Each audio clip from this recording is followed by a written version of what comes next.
Hi everyone, happy International Women's Day to every woman out there. I salute your resilience and your courage. So welcome to SHE-ILD Initiative channel. My name is Amakana. I'm the founder and executive director of SHE-ILD Initiative. So we're going to be having an interesting conversation around the International Women's Day. We're going to be looking at embracing equity, right? So with us here in the studio are beautiful, young and vibrant ladies. From my immediate right is Ogechi Ike. She happens to be a gender advocate and the coordinator of Imo State when it has to do with women in politics. Then by her side is the beautiful Obioma Ajero, a chartered accountant and the director of gender studies at Alvan. Then by her side is a humanist and an activist in the person of Marjorie Ezihe. Thank you for having us, Auntie Amaka, but you're not Auntie Amaka to me, you know. It's good to be here. Happy International Women's Day, though it's not happy from where I'm sitting, but that's what everybody's saying. And we hope that it will be equity for equality for real. Thank you for having us. I'm glad to be here. You're welcome. So it happens that the theme of this year is Digital All, and where we're talking about innovation and technology to foster gender equality. But as it is in our space, we love to bring down discussions to our present reality. So we'll be having discussions around gender equality and how we can have equity first. I think part of the discussions we have had is that we must have equity first before we begin to talk about equality. So we all have had experiences right from growing up as young ladies, and somehow by the grace of God and by the resilience and doggedness that resides in us, you know, we have found a way of breaking out from those stereotypes, from those barriers, and like the phoenix, rising out of the ashes of the phoenix and becoming successful and becoming a voice in our different fields. So I would just like to take the conversation to Ogechi and let her share her experience with us. What has it been as someone in the frontier of women in politics? What has the struggle been like? And what has been the gray areas and the success stories so far? Thank you for having me. It's an interesting conversation because it's an age-long cultural thing, and you don't stop, you keep going until you get to your destination. So for women in governance and leadership, it has been a tug of war. Growing up, you know, I learned by the stereotype that we're meant to believe that, you know, being a prefect or head, you know, of the class belongs to the boys and all that. But in my senior secondaries, in those days, I was smart. I'm still smart anyway. Yeah. You know, so I was the outspoken type, still is. I didn't hide my light. I was always out there. My voice, you can't you know, bring it down. So they couldn't help but notice me. So I was the chapel prefect for the whole school. I was anywhere I go to. In my university, I was the Economic Student Association secretary. So that taught me a lesson because it's all about capacity. I knew that, I didn't want to accept the norm that this thing is a man's world, they say, but in practical terms, if I have the capacity to assume the same position, why not?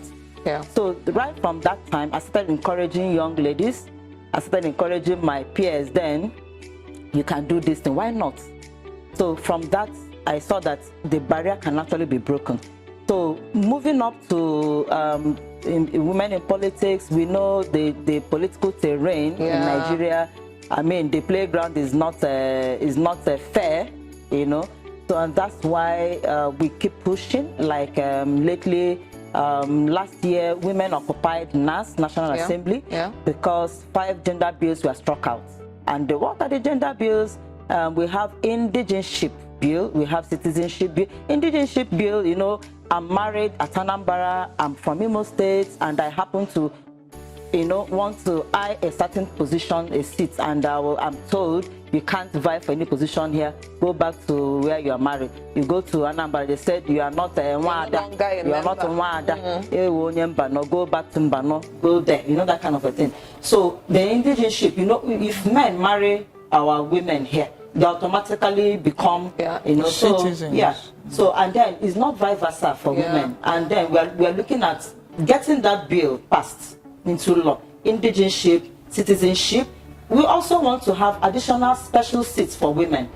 If you look at the just past election we had 2 weeks ago, just about 6 House of Rep, just about 2 senatorial. I mean, you can just see the margin. That's a shame. Yeah, it is. Back in the days, we read this book, Animal Farm. I don't know how many of us Animal Farm. It says all animals are equal, but some are more equal than the other. And I always see this come to play when it comes to positions in the climb. So I just want to know from Opium, I know you're in the academia, how has it been, being in that space? And for me, when we talk about equity, I want to say a situation where I don't have to prove myself. Because I'm a woman. I'll just share a brief story where I had this employment where I was to be executive director. And the staff had an issue with me that I'm a woman and I would be over a man. And it took a while for them to actually see, okay, I had capacity and they fell into place. And I want to see these things change. You don't judge a book by its cover. For me to be in that position means I have the necessary qualification to be there. So we shouldn't be because of someone is a woman, then there are certain positions that she is denied to excluded from. So I wonder what your story is like in the academic field. Yes, in the academics, it's getting better. But we're not there yet. It's not Uhuru yet. People are evolving. Even though you find a lot of literate people there, they have still not grabbed it. You see, when women and men are vying for positions of authority in the academic arena, you see the men coming up with that. She's a woman. She should go and take care of her family. She should go and mind her husband. She should go and do this. She should go and do that. They forget that the same number of years it took you and them to go through the primary, secondary, university to get a PhD, to get it, you did even more. The woman does more to get any qualification the male counterpart gets. Go and check it out. You come back from work, you're either thinking of the meal the family will take, or you're helping your children to do the assignments, you're just filled with so much in your mind, and then middle of the night you have to wake up to do so much, to write papers and all that. Any paper that a woman in the academic writes, the man didn't have to. If it takes her maybe 1 week, the man maybe took him 1 day, because men get to stay back in school, stay in their offices, do all they have to do. But the woman will go home, do all the homework, and then spend time at night, trying to get more academic, the required academic capacity and qualifications. Yes, so it's. But I can tell you that it's getting better, because if you look at our academic stations, especially in Imo State, the past few years, we've had females in the polytechnics heading the institutions. In Alvan currently, you have a very capable female heading the institution. In Futo, you have a female vice chancellor. So I can tell you it is getting better, but it is still not Uhuru yet. Oh, this is a nice one. I think I'm excited that this pushing. I think Marjorie begs to defer. I can see it from her facial expression. But the thing is, we keep pushing until we get there. We can't stop. No, we can't stop. We can't stop. It's not an option. It's not an option. It's not an option. And I think this is one of the things that gives me consolation, that there are women out there that are actually breaking the frontiers and achieving greatness. One of my consolations is when I remember, I used to call it the Aba Women Riot until I was schooled to know it was a revolution. It was a revolution. It is a revolution. So it's to show you that back, even our culture, our forefathers women were actually doing things. Women never sat on their oasis and demanded that things be done for them. We have always been a force to reckon with. Frontliners. That's why we have institutions like the OMOADA. Do you understand? And these are pressure groups that actually ensure the welfare of women.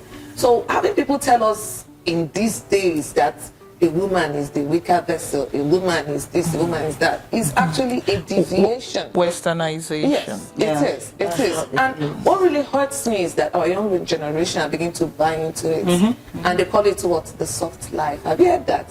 Soft life. Soft life. And that takes away that takes the integrity away from you. That takes away capacity. Identity. It actually takes away your value. It takes away your value. You understand? It means that you're not pushing to evolve and actually maximize your potential. Exactly. Are here for a purpose. Yeah, exactly. You're not human enough to go for whatever it is you desire. And that's a sad tale for where we have transcended as a people. Because I like to see this differently. The African is one through history who has gloried in their women. That's Exactly. Women. Yeah. I'm from Delta State originally, and the most important landmarks and streets are named after women. And you look at again, the names were called. Look to the names, you will see how the African appreciates womanhood. I like to say there wasn't that distinction. Africans revere their women. That is why if a woman is a dibia or a chief high priestess, she garners more glory and respect, you know, for her office and everything than even the male native doctors. So I tend to think all of this came with westernization, and the missionaries, they needed to do their thing. Marketing, packaging came, and we needed to do away with a lot of things. Having said that, I guess I have to deal with their questions in my space. Your space. I work in a space, I work in a very privileged space. This is my space, the civic space. And you just need to be creative and passionate about what you do. Capacity is important, but I think the passion keeps you at it. And as a humanist, I respect everybody's humanity. It's very important that we look at things as human beings and come at it as humans. I don't see gender, actually. I see capacity, and I speak to passion. Now, I've had to deal with gender discrimination because the NGO space, when I came into it, and we formed the coalition, which we call the Imo People's Action for Democracy, IPAD. We started it, it was guys. You see men everywhere, and I'll be the only woman. And at times we'll get an emergency call, is 11 p.m. I mean, who goes out at that time? As a woman, But then we had this action. We needed to create awareness, involve citizens in taking responsibility for their patrimony, collective patrimony, as it were. So we had these call lines. I had one, we kept some at stations, and the guys, two of them had one each. So automatically when information comes, it might just come to me directly. And I saw that people felt more free to talk to me. So when I get it, I now have the responsibility to beep up the guys. And when I call them, they'll be asking me questions like, where are you there now? They call us. I say I'm at the scene. Initially, they don't believe it because I'm telling you, 11 p.m., 12 a.m., 12 a.m., 2 a.m. That's the time I'm speaking to. And other times then when I just get, at times I prepare for bed and I wear my jeans. You know, in readiness. Like doctor on call. Yes. What I need to get is a jacket, an outer jacket, and I put it on and I slap. At times, there was a year we had to leave disguised. Yes, if I come in here, I go out, I'm wearing a different top. I was even wearing hijabs at the time here, so you know it was me. So we were doing all of that, and I think the passion caught the respect of my male colleagues, and they respect me even till tomorrow. Yeah. They are what I call my A team. They stop seeing me as now woman now, Yes, waiting go do. And when it was time for elections, they overwhelmingly voted me to coordinate them. It was all guys that gave me the mandate to coordinate them, and they are my pals. I mean, we're family. I tell you, when something is happening to one person, if you see how they will come, even the ones that are not in the space anymore, they will call, what are you doing about this? No, it can't happen here. We need to do this, we need to, and we'll discuss. It's amazing. I think that women should always deal from a position of capacity, and passion keeps you steadfast. Women shouldn't always play the gender card, and then women shouldn't always want to be appointed. The politicization of positions actually messes up the content and the quality I know women can bring. Like she said, we are multitaskers. They're just every woman is built to multitask, but there are just few men who can do that. So, having said that, my space is a space we need to see more women involved in civil rights activism. Like she said, it was activism that brought about a change in the gender bills. You know, this time last year it was crazy. We all canceled all our International Women's Day arrangements. I had 3-4 meetings and I said, no, we can't have meetings. We need to take this war to the street. And we occupied. It was spontaneous. You saw women were committed and we went everywhere. Our fervor, our enthusiasm garnered even the government support, and the Commissioner for Women Affairs went to the streets. So that's what passion and committed, involved participation of citizens can cause for the space. So for me, that's what it is. So I can really relate to what you were saying, because most times when we think about equity, we want people to carry us from one place, and put you on a platter. But you must build capacity. You must go to a place of information. You must know your onion. You must have that zeal and that zest and that passion that people will see and want to beckon on you. So the challenges of us talking about equity, you know, most of the times the young girls do not really know that it brings about a demand on you. Definitely. And I'm sure you all have experienced it. And I'd like us to share what has been in this position. How has it put a demand on you? Personally, I know it has put a demand on me to increase my knowledge base, because mostly I am interacting with young girls. It means that I need to be ahead of them. Yes, I need to have information. I need to know what's the trend. When we talk about technology, where can they get help? I need to know where psychologists are.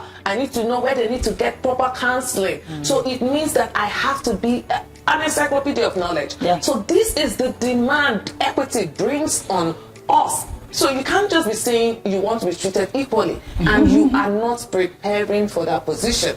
And I know we've had this conversation time and time again when we say about women in politics. What are we doing to actually build up capacity? When men are looking for political positions, they begin to plan. From this election, the next election is being planned.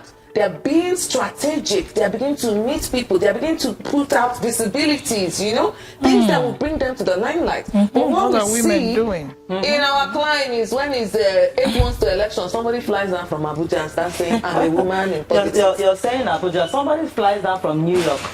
And that's crazy. You know? So what practical steps do we need to take to ensure that we build capacity for this divergent sect in these different spheres? What responsibility does this place on women in these different sectors? Just in a jiffy, you've said it all. I mean, women need to build capacity. I, for one, am not the type that says, women support women, women support women. Who am I going to support? Is it the Mbombo type? Mbombo type, you know? No, that's not the type I want to support. I want to support women that have built capacity. I want to support women that have made impacts in where they are coming from, constituency. I want to support women that up their knowledge, because most of these women don't even understand the bill you're struggling to go and do for them. You understand? Most of them are not aware. They're not interested.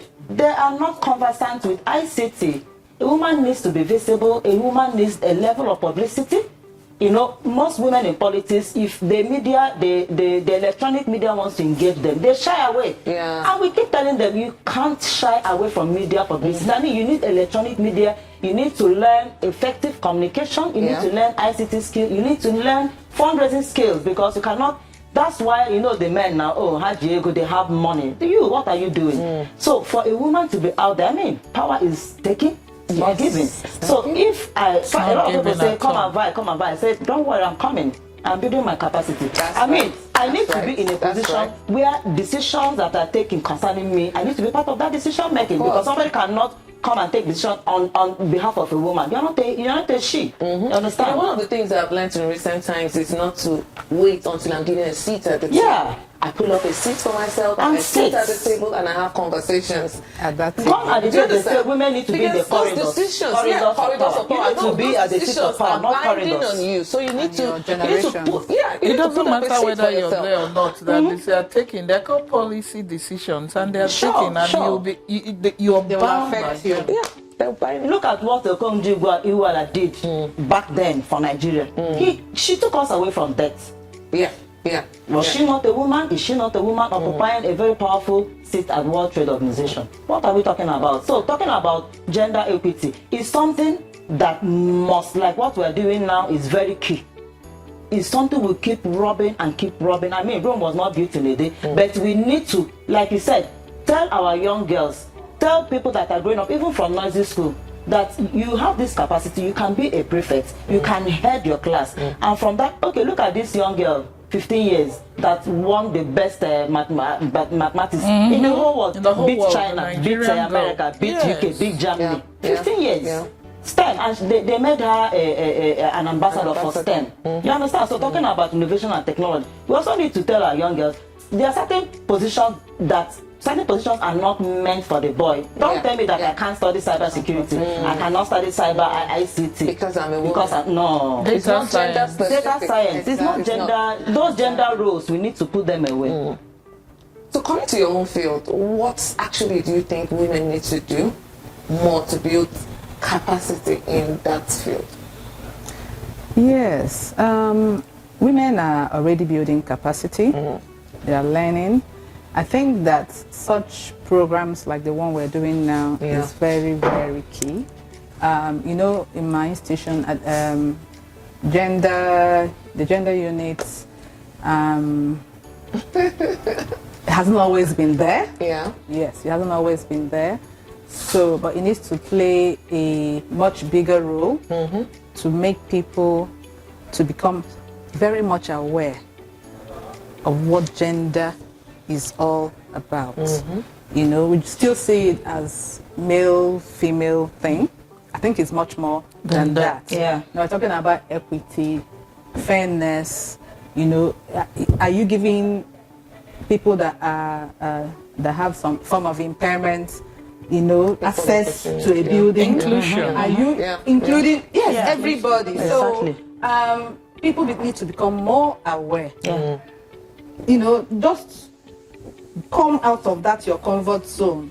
You read biology. Is it just you're a professor of biology? Everything you know is about biology. Biology, how to grow the zoology. That's all you know. This one, that's all you know. So no more. That what makes you learned. Yeah. You need to evolve. Yeah. You need to evolve. So you don't just be stuck up with that thing that you think you know. Think that's what. I think I'm actually excited having the gender studies department in the high institution, because that means that we're taking a step further. Yes. We're being more intentional about inclusion. Yeah, inclusion. Right? So because most times when we talk about it, even most guys feel that we talk about this gender thing Too much. Yeah, it's But overrated. because you have not walked around in our shoes, you don't know our struggle. So we'll be taking a short break for now. When we get back, we'll continue our discussion. Thank you.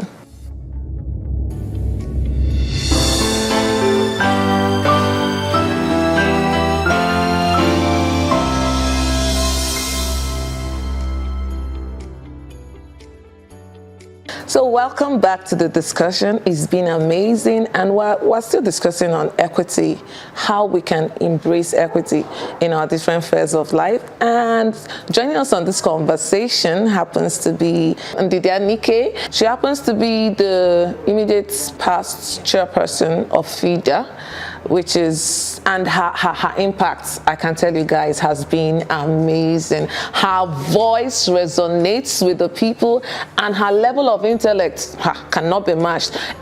Let me just introduce her before I begin to talk about what she has done, because she's just an amazing person, and we're just delighted that you could spare your time to be with us in this conversation. Thank you so much, Amaka, and thank you to my sisters here. Wishing everyone a happy International Women's Day celebration. So this is not one person you want to mess with, you know. She knows her onion.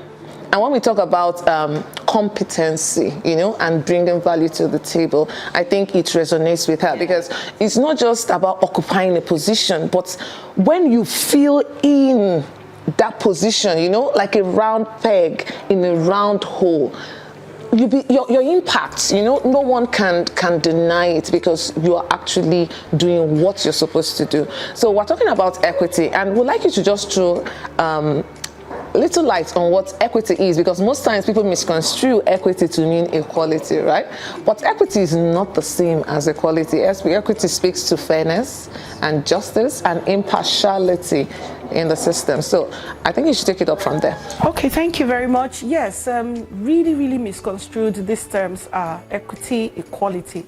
So let me just break it down as simply as I can. Equality goes to the root of right, a right. In other words, I mean, even in the Bible, let me start from the Bible. It says, male and female created he them equal. Yeah. It goes to the right to say that before you're a woman or before you're a man, you're a person. Mm-hmm. And every person has rights. A human being. And that's why it's called fundamental human, not fundamental man or fundamental woman. Fundamental human rights. So to that extent of that fundamentality, every person is at par, is seen as equal before the law. Mm-hmm. That is equality. So it is a given that you must be treated as an equal citizen, the way the man is treated, the way the child is treated. Every person is equal before the law.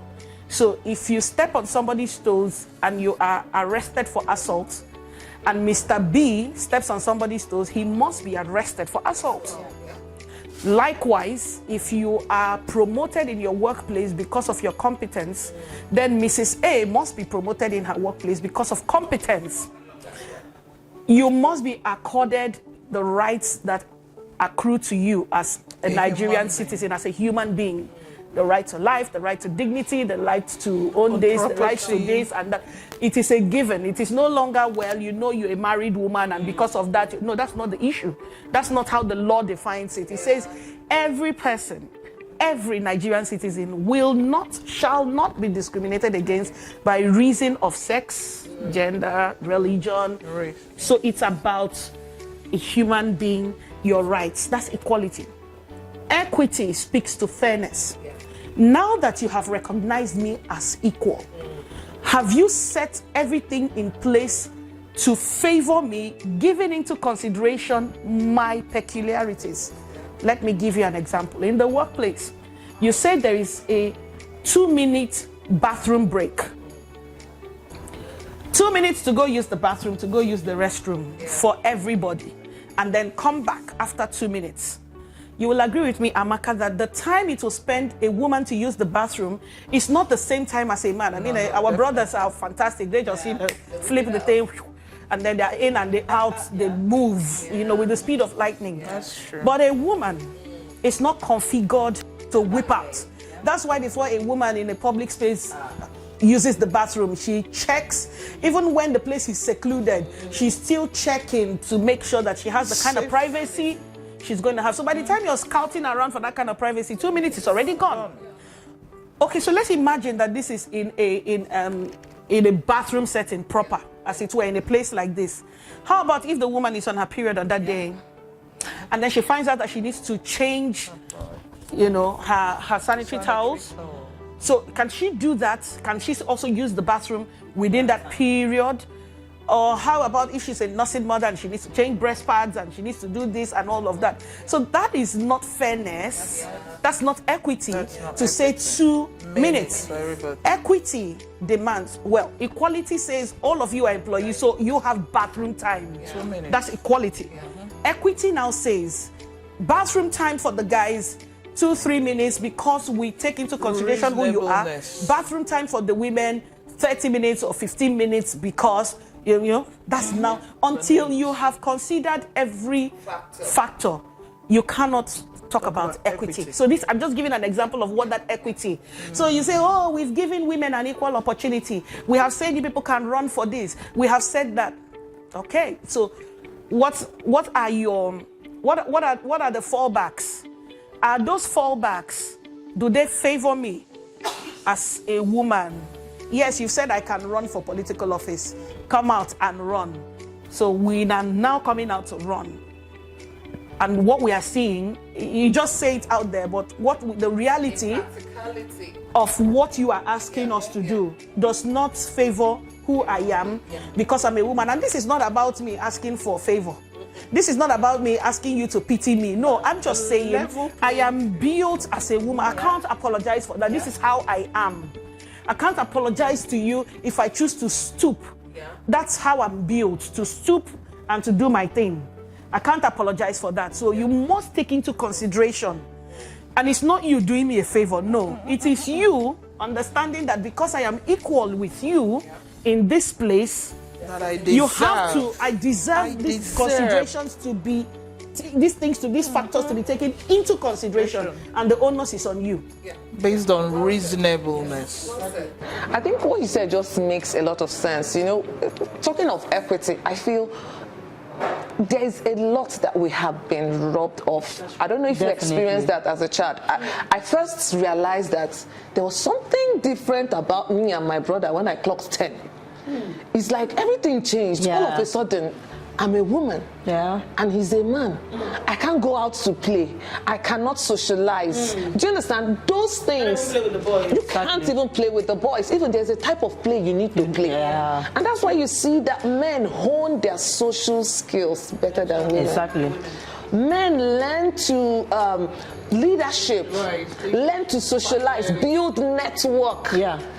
That becomes their network early. Exactly. But you as a young woman, you're stuck in the kitchen. You're inhibited. Yes. You're inhibited, you're secluded, and you don't know enough.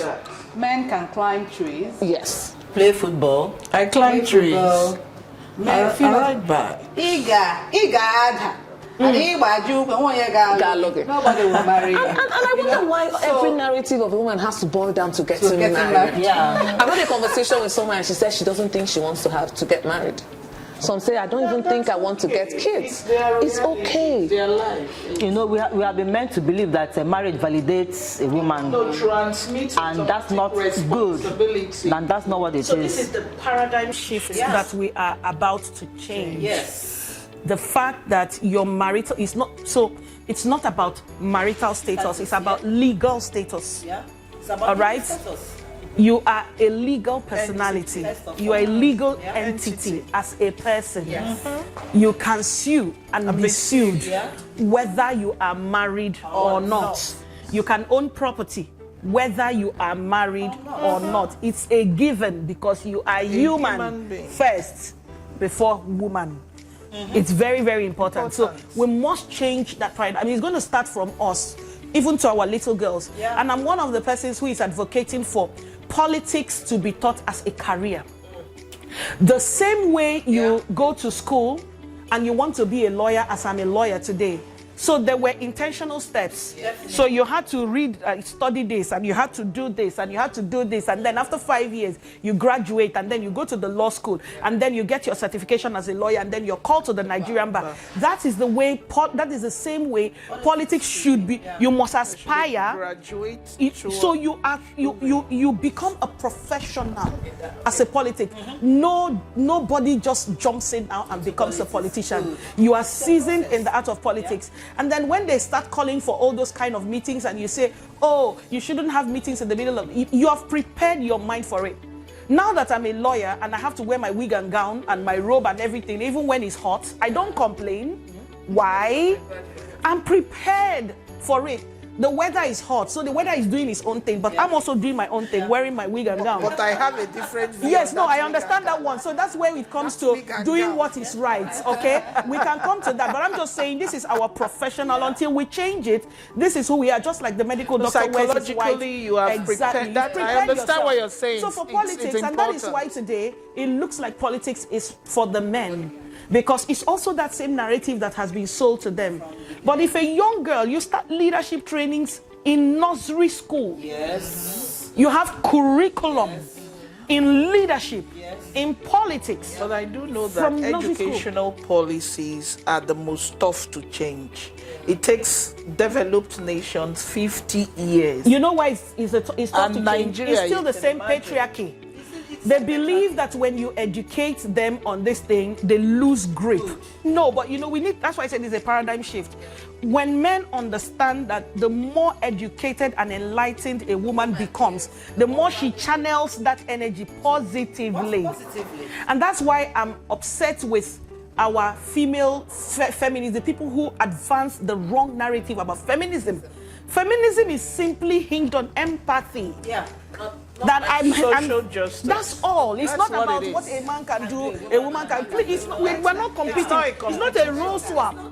It's not a competition. I'm not competing with you. I don't want to be a man. I cannot be a man. I love to be a woman. My great-grandmothers who were actively, who engaged the Aba Women's Revolt were feminists. Yeah. And they were homemakers. We even had the leader, who didn't have a child. She was a widow without children. Yes. But she was at the fore of it. And they mobilized women across the South Nigeria to do this Owerri, Imo, and the Southeast. So it's a big thing. If they could do it then, I think we could still do it. We can now. do it. Like she said, I believe in the paradigm shift. We need to be intentional. Yeah, and one of those intentionality has to be in teaching people their rights. I think that is one of the lacuna, that gap. Yeah. Ignorance. Because we do not know our rights. Exactly. You don't even know that you are an entity. You know, she just said it now. You are an entity. You can't be sued. Entity, yeah. You see, when I'm suing Obi and her husband is appearing, no, I'm suing her. Talking to her. Yeah. And that is why, I hope you know that so you have a case where a couple buy land. And then on the power of attorney or on the deed of conveyance, you see Mr. and Mrs. Obi. So there is no such thing as Mr. recognized and Mrs. Obi under the law. It is Mr. Emeka and Mrs. Ndidi Obi. That's the law. Clearly spelled out. Clearly spelled. So that tells you that she is a legal entity. He is a legal entity, separate and distinct from each other under the law. That's what it tells you. Yeah. Nobody knows Mr. and Mrs. Nobody. As far as these things happen. So no. We had this intervention. The man was not taking care of his family, and he abandoned 3 children. He says he's a pastor. Which is now a criminal offense, by the way. Exactly. He picked another woman, and when we dragged the man before the law, you know what the man did? The new wife followed him. The woman told me, see the new, I say, calm down. The woman came and sat down. I say, who are you? No, you're not mentioned in this petition. If you want to be mentioned, you can stay. Or ask for a joinder. We will apply now for a joinder to be joined. We'll now join the matter. You want the matter? She said, no, I know they should. Fantastic. So that's it. But that's why we have to start teaching my friend things on time. Quietly. So your little daughter at 3 now knows who she is. You know, that's one thing Western communities do very, very, very rightly. Very well, do you understand? very well. Because right from Kindergarten, they teach you what your rights is. They tell you numbers to call. Do you understand? In case you are being violated. We've been to a school for an intervention. We're talking about to the girls about abuse and all that. And a girl, clearly she has been abused. She was asking us for a number to call. And we gave her a number. And she was asking, what if by the time you people come, this person has killed me? Oh my God. You see that this abuse, exactly. So we need to be intentional. No response time. Those public numbers of public offices you've given, nobody picks it. And after 4 o'clock, if they try to pick it after 4 o'clock, nobody answers you. The person who should be responsible will tell you, I can't deal with this till so this is a very important, this is a very sensitive aspect about it, because one of the things that makes a nation or a country or a state viable is security. And it is really very easy to tackle the security issue. That even being put in place. Another thing is the awareness. I want us to begin to spread the word. You know, most of the times, even the Bible says, my people perish for lack of knowledge. Most people who are even under abuse, most people who have been molested do not even know that they're being abused. Some people don't even know that their rights are being violated. Because they don't know what their rights are. So it takes a level of education. And no wonder they said, if you want to hide a thing from a black man, put it in a book. And I think that it's been systemic in actually depriving women of information, of access to education. It is systemic because they believe that the less you know, the better for them. Because that's one of the narratives I was told. You're too knowledgeable. No man will want to marry you because you're not married. You're not marriage material. 1,000 yards. You know, all those kind of things, because they like the gullible ones. And unfortunately, those gullible ones are the ones that go to horns and tails eventually when they meet information. So the strategy should be to arm young ladies and women with the right information. We're not saying become unruly, but know what your rights are. Know what the violation of your rights is, and the appropriate authorities you can meet. To add to that, because I understand we don't have time. So it doesn't end at knowing your rights. If you know your rights and you do not have a fallback, what happens? So you end up, like in FIDA, you end up sending the abused person back to her abuser, the victim back to her abuser. There has to be structures and systems. Process in place. So it moves from one point, knowing, you know that this is your rights. And then when it's infringed upon, you move to this next step. This is who you go to. And from this point, this is who you... So it is a value chain of workability until point A to point Z correctly is up and effective and running. If it stops at point A of knowledge, it just ends there. It doesn't make sense. I agree with you, and I think that's why this sisterhood. That's what makes it sustainable. I think I think that's why this sisterhood is actually after this time, because if we look at the composition of this team, it's quite amazing. We have a legal practitioner here, we have a humanist here, we have an academia, we have a woman in politics, we have a gender coach here, so it's all balanced. So if you happen to you get across this video and you need help in whatever ramification, all you need to do is reach SHE-ILD Initiative, right? Then you have this army of women, frontline responders, all of them solidly behind you to give you the remedy that you need. So I'm actually glad we're having this conversation. You know, one of the things that gladdens my heart is that each time I talk to every woman here, it's like, hey sis, hey sis, hey sis. And for me, that's a win, because society has told us that your greatest enemy is your fellow woman. That's so that is a fallacy. And that's something I'm intentionally breaking to ensure that I know that she's my sister, she's got my back. She's my sister, she's got my back. I can share my stories with you and I still feel safe. So these are the things. We're coming from an angle of a mindset shift, right? Yes, we're in the field when you need the legal things to be done. When you need, we have people you can meet for every, do you understand? For every need or challenge you are facing. So we'd like to wrap it up here, and I would like us to just give, someone says not our last words, but our last words for here, for this moment, yes. On just your last words for this. I think you should start from Didi. Oh, I've always said, every time I mean, the world is yours, take it. The world is yours, take it. That's all. It's yours. Just take it. The world is ours. Take it.